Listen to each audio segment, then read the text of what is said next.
High বন্ধুরা, আশা করি তোমরা সবাই ভালো আছো। আমাদের বাগানের একটি ছোট গাছে প্রচুর আম হয়েছে। ছেলের বায়নায় ওই গাছের আম দিয়ে কাঁচা আমের আমসত্ত্ব বানালাম।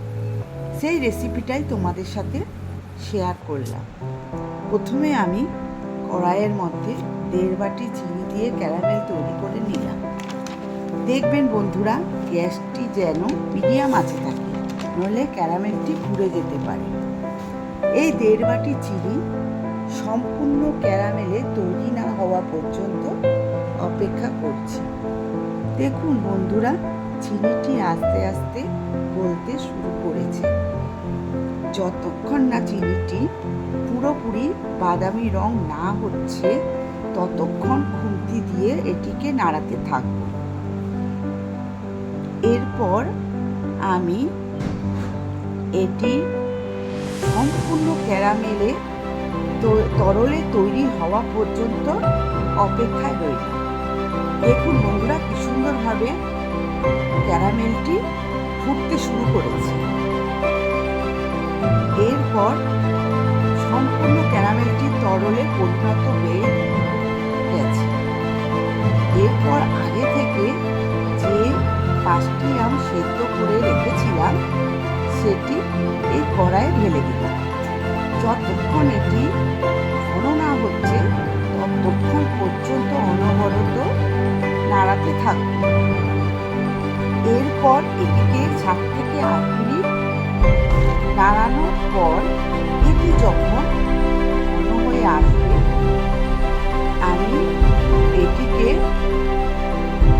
এখনো পর্যন্ত নাড়িয়েই যাব, কারণ এটি এখনো সম্পূর্ণ তৈরি হতে আর কিছুক্ষণ সময় লাগে। এরপর এটির মধ্যে আমি কুকমিল, একটু লঙ্কার গুঁড়ো দিলাম। এটি অপশনাল, আপনারা চাইলে এটি নাও দিতে পারেন।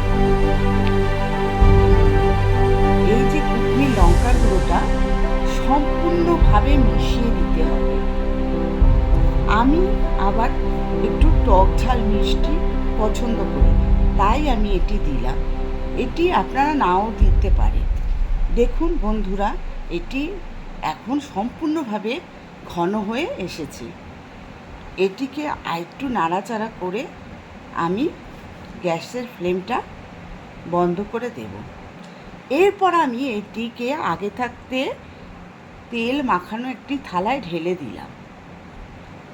এরপর আমি থালাটিকে একটু ওপর নিচ করে দিলাম, একটু ঠিকঠাক যাতে ওই থালার মধ্যে ভালো মতো আমসত্ত্বটি বসে। এটিকে এবার টানা 2 ঘন্টা রোদ্দুরে দিয়ে দেব, নইলে ঘরে পাখার নিচে 2 ঘন্টা রেখে দিতে পারে। এরপরই এটি 2 ঘন্টা পরে দেখা যাবে এটি শক্ত হয়ে গিয়েছে।